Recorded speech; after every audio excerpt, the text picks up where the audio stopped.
John Jerabek is our speaker this morning. John comes to us from St. Cold, St. Cloud, Minnesota. He was a cabinet maker, and that's what he did to support his family at that time. Randy Warzeka, many of us know, missionary in Brazil, was one of the many who encouraged him to come to Sunset, including several others who did not study at Sunset. One of the reasons John was connected with Randy was because he was the head of the missions committee at that time, and Randy came to visit as a missionary from Brazil. John has enjoyed very much meeting some great people here and falling in love with a lot of people. He's also enjoyed a lot of opportunities to preach in 14 different congregations many times. So that's a great experience for everyone that gets to come here. He suffered a trial of not having their personal belongings until October, the break week, and so that was a challenge, I'm sure. John has grown in a lot of different ways. He has always been an optimistic, but he's even learned more to avoid negativism. Learned as well that he can do all things through Christ who strengthens him. What a great thing to learn. He's an easygoing, friendly person. His classmates would also say that he's soft-spoken, a wonderful singer, sincere, sober, genuine, a family man, fun-loving. John is very loved by his classmates and those around him. They have already sent out a good number of resumes and are going through several interviews. They're looking at different places like, for example, Stephenville, Montana, and some other places. So we certainly want to keep John and his family in our prayers. John, please come preach the word.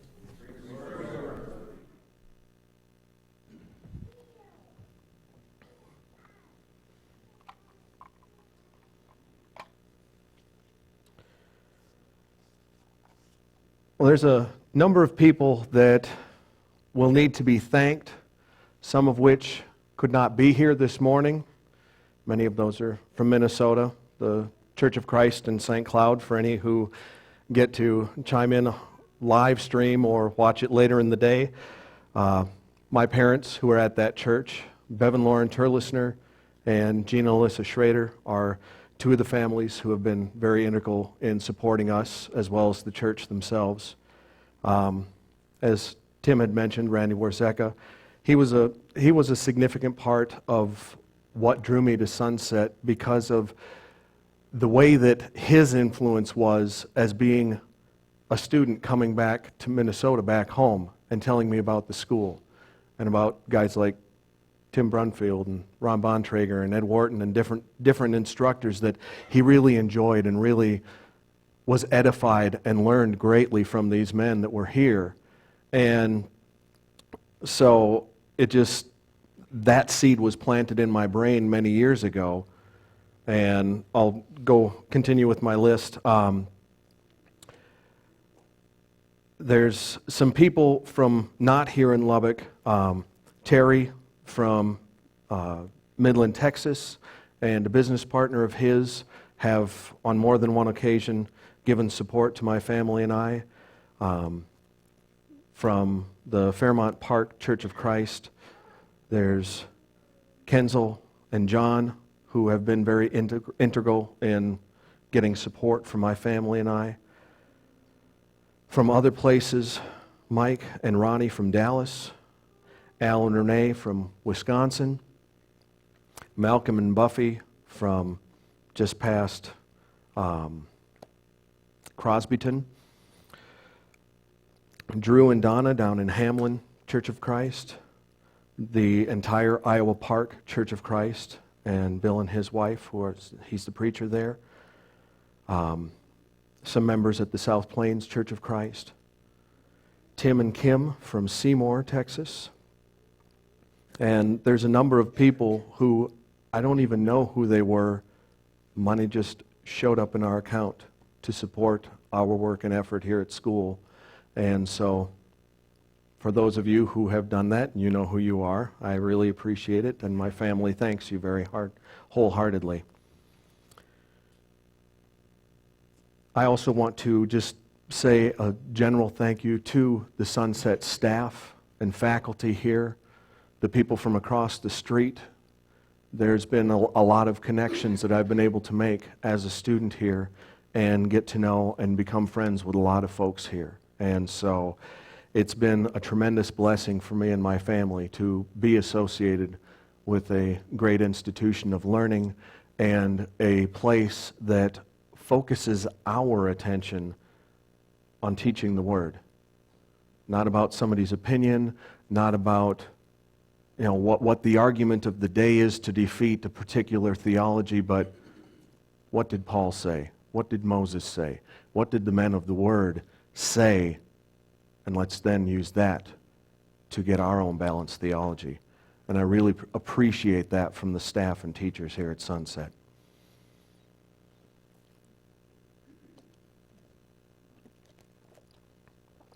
I want you to picture a guy who's middle-aged, and he comes to his senses and finally pulls his head out of the sand and decides to make a different direction for his life. He's been going along being generically a Christian, but not thinking anything overly more than just, well, yeah, if he's asked, I'm a Christian, I believe in God. And this fellow decides at a point that something has changed. He needs to go in a different direction.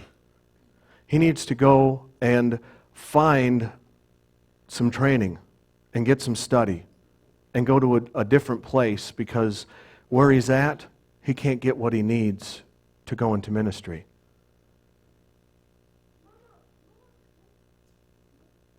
As this fellow has made this decision, think about some of the questions that might be asked of this particular gentleman. Are you sure that you're ready to do this? Do you really want to go that far from home? You don't have all the money yet. The funds haven't been raised. Are you sure you want to go with only part of what you need? And somebody makes a statement to this individual, I don't think you're committed enough to go and find success. But the individual goes. The individual goes and goes to that place of learning, goes to study. And when he gets there, he's blessed and is able to start school and get into his education. More questions, more comments come. How do you handle all the stress that you've had?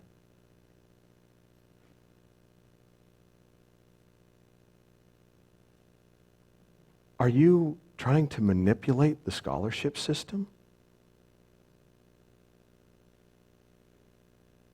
Are you sure that you really are ready to be here?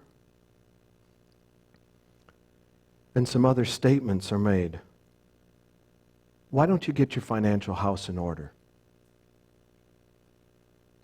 You should take a job for 6 months, 9 months, a year. Get some financial stability underneath your feet first, and then get back to school. Or maybe this isn't the right time for you to be here. With those kind of thoughts in mind, I want you to think about Jesus' disciples when they were first being introduced to Jesus, just getting to know him. Some of the things that we know about Jesus and the way he lived his life, the style that he took for himself of how he would order his day and do things. He would be out with his disciples, and there's passages throughout the Gospels that talk about that he was out during the day and he was preaching and ministering to people. He was healing the sick and the lame. And he would be interacting with people that would drain him down and wear him out. And at the end of the day, they'd find something to eat, and they'd go together, him and the 12, and they'd find some place to lay down and get some sleep. There are accounts that say the disciples would wake up and Jesus was not with them. They'd go out looking for him. Where'd he go? I mean, we're his disciples and he's not here. Where did he disappear to? So they'd go off and they'd look and they'd find him up on a hilltop someplace, praying to God. They'd find him down by the lake shore, out away from the edge of town, out in the countryside, in the wilderness. And we see this pattern that Jesus established and continued through his ministry, that you do your work during the day, and sometime in the evening, middle of the night, early morning, have some alone time with the Father and pray. And Jesus, we can see that throughout all four Gospels as a pattern of what Jesus did, how he lived his life. And so it's not, I don't think, foolish of me to think that this pattern only established itself during his ministry.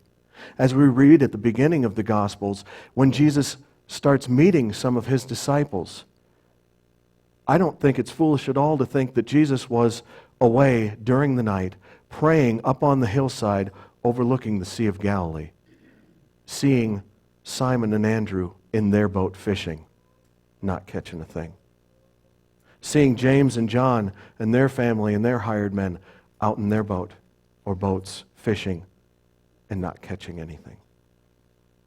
And as Jesus is up there on that hillside praying to God, isn't it amazing that these gentlemen that he's looking at out on the lake not having success in life are the ones that he said and drew closest to him and said, "Come with me."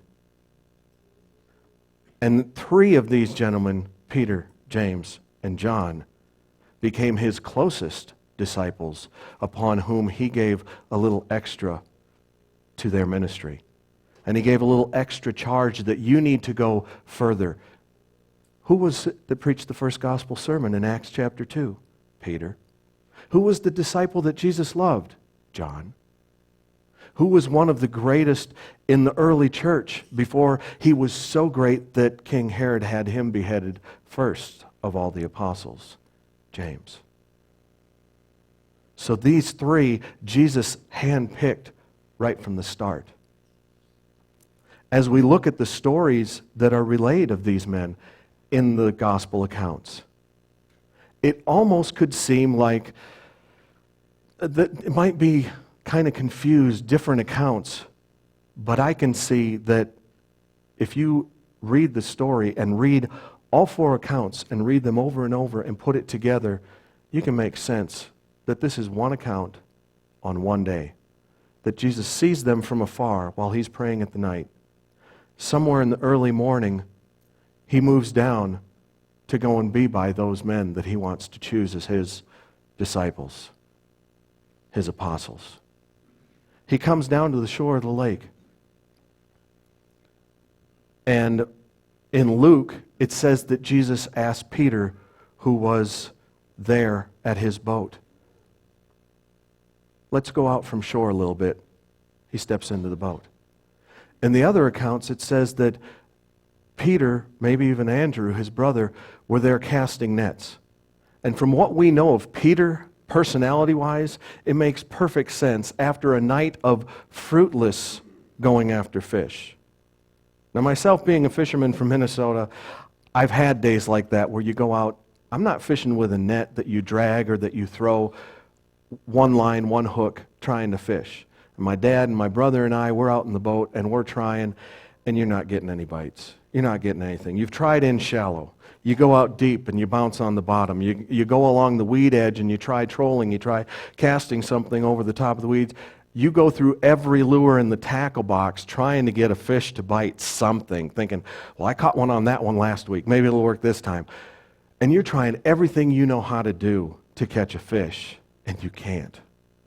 So I can just imagine the frustration of these guys being out all night.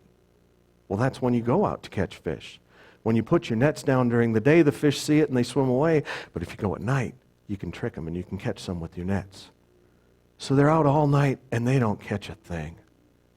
I can see Peter saying dogmatically, I'm not going home until I catch something. And he just keeps throwing that net and keeps throwing that net out into the water. Hope, I don't care if it's this big, I'm going to get something before I hang it up for the day. And that's when Jesus approached him. At a moment of lowness and disparity and uncertainty and frustration. And I think for each of us students, who whether we've come through this school or some other place, if we look into our hearts and think back to that moment when we thought, I need to go somewhere else and do something different, it was probably at or immediately following one of those moments where you've had a time of frustration, perhaps lowness, perhaps difficulty or trying. Because it's when we are at our lowest point that God can mold our heart and do the most with us as his disciples.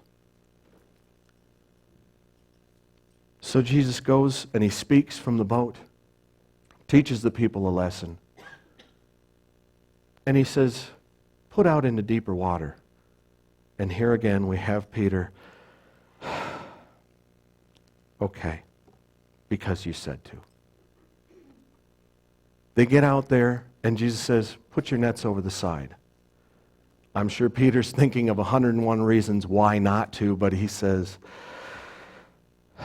okay, because you said to. And they come into such a large quantity of fish, I'm certain they've never seen that many fish in a net at one time before. They're trying to bring them in the boat, and they're struggling and their nets are breaking. They're calling to their cousins, hey guys, come on over. Look at all the fish. So they row out and they get out there and they're filling the fish, taking them out of the net, taking them out of the net. There's so many fish, both boats are starting to sink.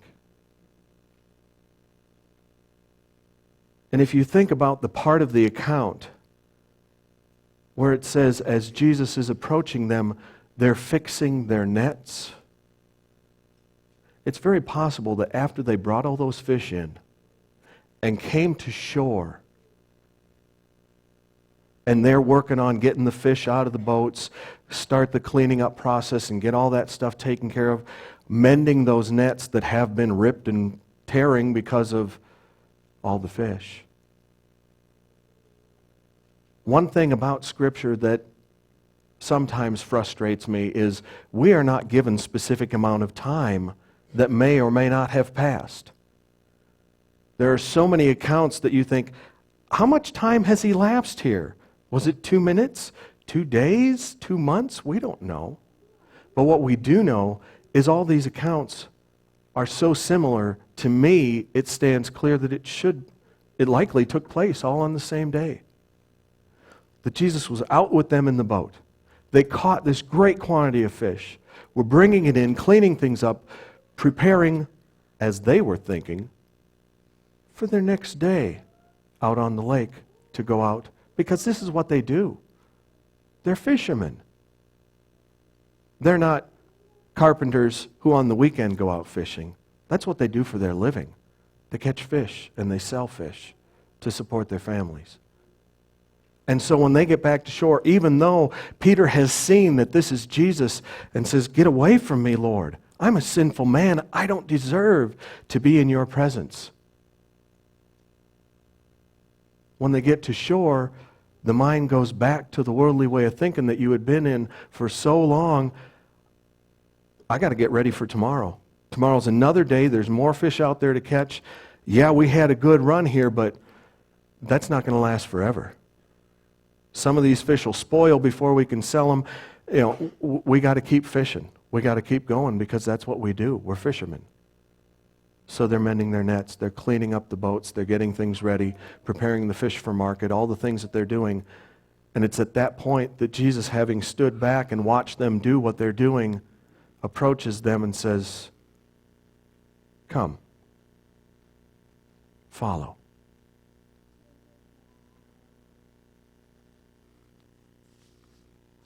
And what's interesting is they don't seem to think about what the financial repercussions will be. They don't seem to think about, well, what about my job? Am I going to be able to come back to my job?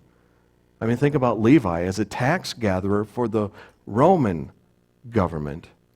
If he left his post and stopped being a tax gatherer, do you think he's going to have a post to go back to? Certainly not. The Romans will move on and find somebody else.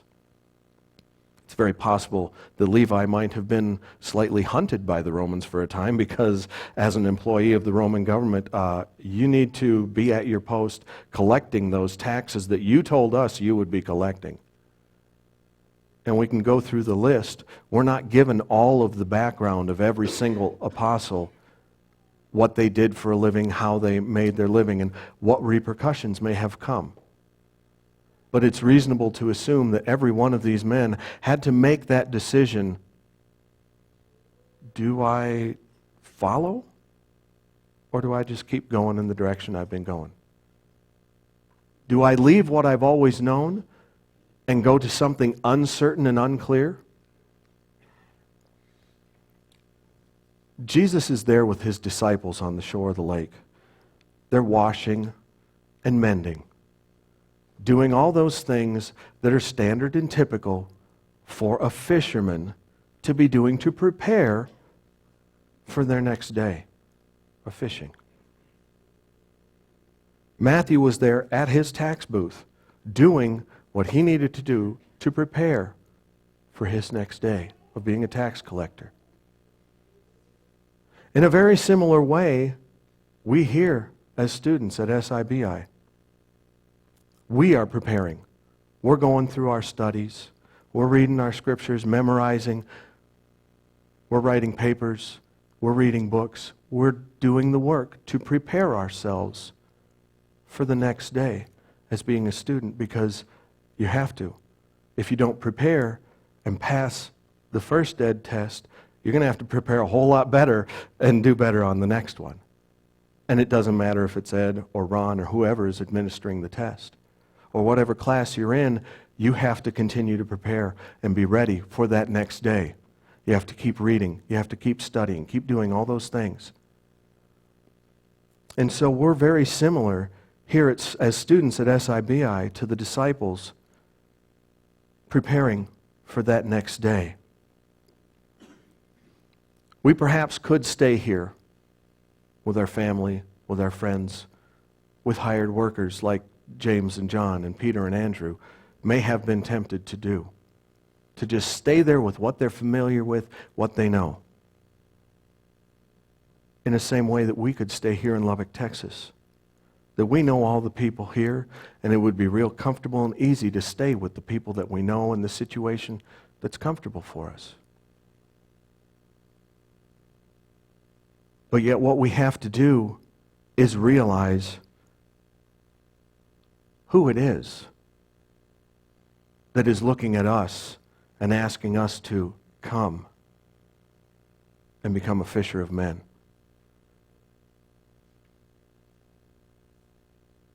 Is it a man? Well, yes, Jesus was a man, but he wasn't just any man. Is it a prophet? Well, yes, Jesus was a prophet, but he wasn't just any prophet. Is it a man of God? Well, certainly Jesus was a man of God, but not just any man of God. We're talking about the Christ, the Messiah. He's a prophet, he's a priest, and he's a king. He's not just any prophet, not just any priest, not just any king. He is the prophet, the priest, and the king, the Lord of hosts, the God Almighty. And he is looking at each of us saying, will you come? Will you follow me as your Lord? Look, the fields are white for the harvest. And I don't think it matters where you're looking. If you're looking up at Stevensville, Montana, or Creede, Colorado, or Clewiston, Florida, or Alpine, Texas, or wherever else, those are places that I'm looking at being, perhaps, and haven't come to my decision yet. But when you look, everywhere you look, there are lost souls. Everywhere around us. The field is white right here in Lubbock, as well as anywhere you find for your feet to be. So the question we have to ask ourselves, when we see that it is He, the heavenly King, Jesus the Christ, the Messiah, the chosen one, firstborn, when He says, come follow me, will you be willing to drop your net?